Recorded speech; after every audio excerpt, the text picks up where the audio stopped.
Hi there folks, John from Harcus Audio and DIY Punk Rock here. Just releasing a new product solely for Logic and Garageband users.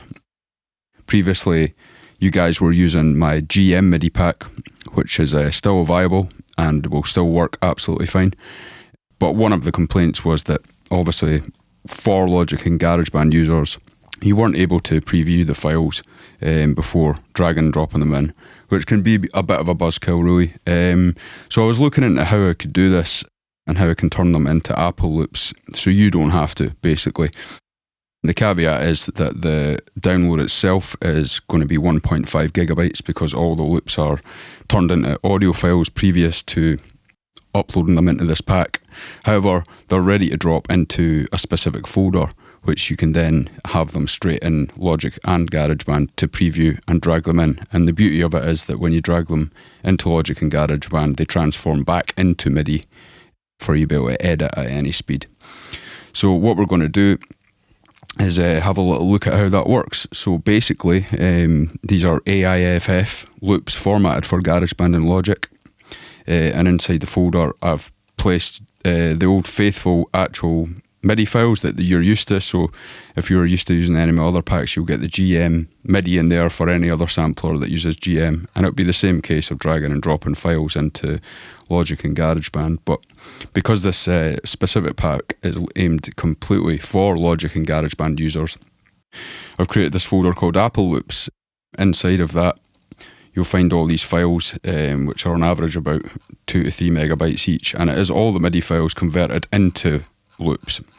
What this lets you achieve basically is that when we open up Logic, we can then add them into this loop browser over here where all the kind of standard Apple loops are, etc.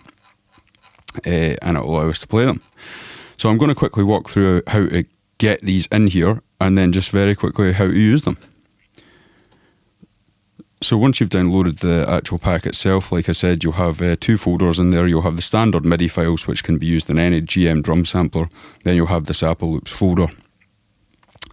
Now, depending or not if you have already created loops, you may or may not have this Apple Loops folder that we're looking for. So if you can be quite careful when you do this, I wouldn't want you overwriting any other loops that you'd already previously created. So what we're going to do is, on your MacBook Pro, whatever you've got, head up to Go, and then you're going to hit Option, and you'll see this little extra drop down appear and it says Library. So if we click on Library, and then you're just going to head to Audio. Now this applies for Logic and GarageBand users. You should both have this folder. Now depending, as I said, if you have created your own loops, then inside this folder you will already have an Apple Loops folder, and it'll be the first folder at the top. So in that case, if you do have an Apple Loops folder, you're going to want to open it in the audio folder, and then it should say user loops and then single files, and then you're going to copy each of these files. You can do it all in a oneer into your single files folder so they appear alongside your Apple Loops. If you've never created an Apple Loops inside of GarageBand or Logic, any loops at all, you can then proceed to copy and paste the entire Apple Loops folder into this audio folder. And that's what we're going to do just now.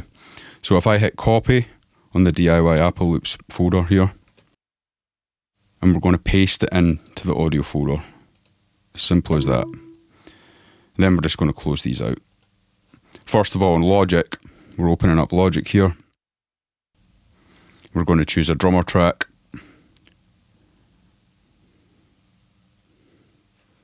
And we're going to delete what's here. If you were to head over to this loops browser, it's just this little circle in the corner here, and you're going to go to Sound Packs, and then right to the very bottom to re-index all loops, and hit re-index all loops. Once your computer is finished doing that, you will then be able to go up to Sound Packs and hit My Loops, and all of the pop punk MIDI pack loops will now appear. Now, because I can't keep the same kind of folder hierarchy here, they're not in exactly the way I would have liked them to be laid out. However, they are all in sync. For instance, backbeats are all together, then you've got 182s all together, 240 BPM, etc. I just would have rather that had intro fills at the top than fills. But the good thing about this is you can search loops. So if you're accustomed to the name of the file you're looking for, by simply just typing in fill and hitting enter, you'll find all the fills from the pack. If you wanted an intro fill, you can just type in intro fill, then you'll get this.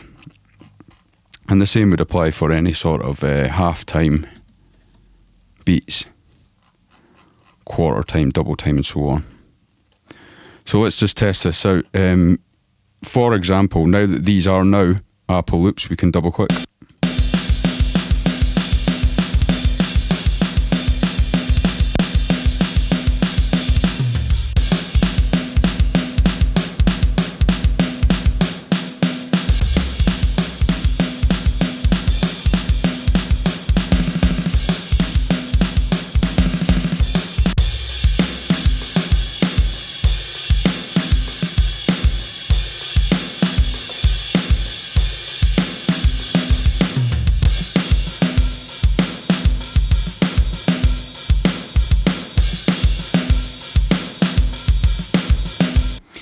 This is allowing us to preview the file before we drag them in. These files are playing back at the selected tempo that is shown in your tempo map, which will probably default at 120. So if you had just opened up this, for instance, and it was at 120, the file will play at 120, but you might notice that it sounds kind of phasey, etc. This is just because when the Apple loops created, it created at 195, and it's slowing it down so you can still hear the beat. The beauty of that is, though, that if we drag this halftime fill into the timeline and play it back, it won't sound like that now. And we can put it back up to 195.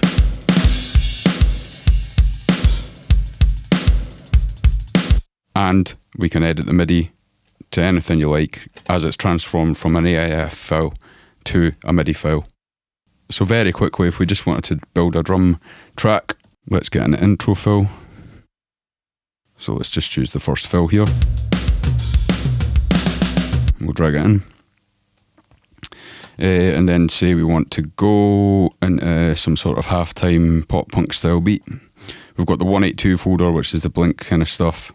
And then we've got a large selection of stuff I played on my kit. I can drag that in here. And then say we wanted to have a listen to that.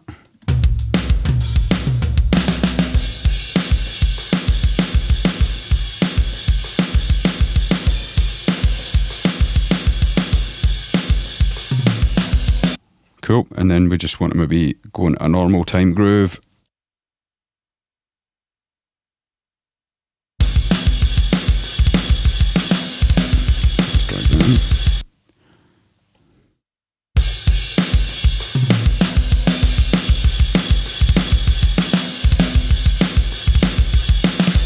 Say I wanted to add a different fill there, I can just type in fill. Let's just have a quick listen. We'll keep an eye on where we want the fill, so it's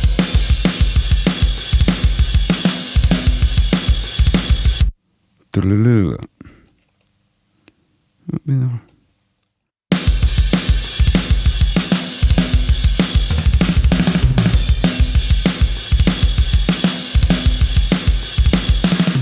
Then let's go double time just to finish it off.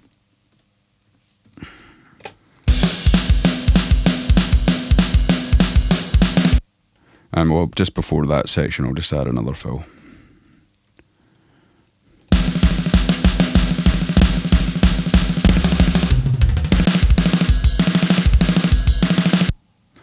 And then let's just have a listen to what we've done there, ready to jam on.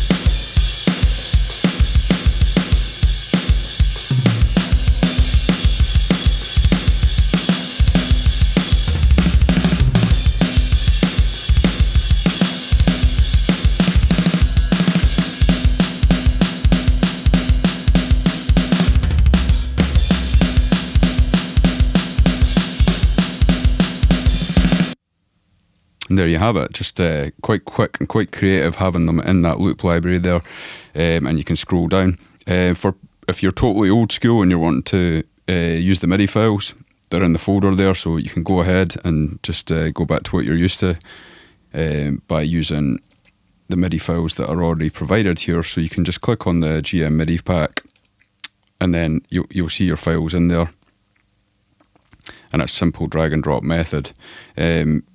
If you ever get this SMPT frame rate, just use what it says here, and then it probably won't ask you again.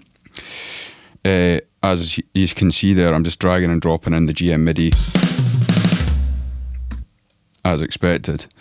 Just a quick tutorial on how to create an Apple loop. You can easily take any of the files if you decide to go the GM route and you just want to select bits and pieces in.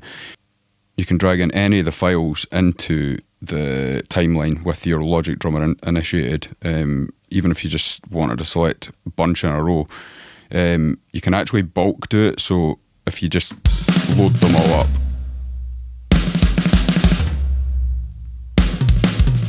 and then just click over the whole lot of them and then add to loop library. And just when you hit create, it'll add it into your user loops, which is over here. So if you do just want to do a select few, that's how you add them to there. I've been showing you this in Logic. It's exactly the same in Garageband. And if you only have Garageband, the installation process was exactly the same. And they will also show in your loop library. You may have to go to the reindex all loops section again. Let's just wait till this loads up and we'll have a look. So let's create a new project. We're going to choose a drummer track.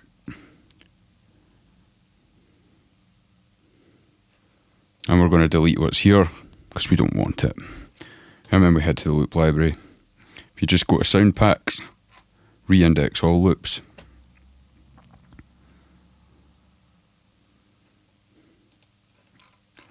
My loops, and then your tempo to 190 to start, for instance, and then you can check them out.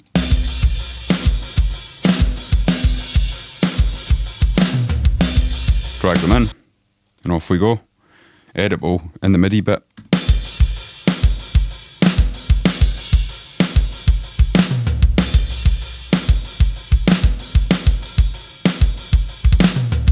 I hope that's helpful for those of you who are solely using Logic and GarageBand. I know the file size is a bit excessive, but it's just because it's a huge library of audio files, which then conveniently turn into MIDI files straight after it, which is a total bonus. Let me know how you get on if you pick up the pack, if you dig it, and I hope that works better. Like I said before, it's got the MIDI in there as well if you want to go back to old school ways. Thank you very much, and I'll catch you in a bit. Cheers.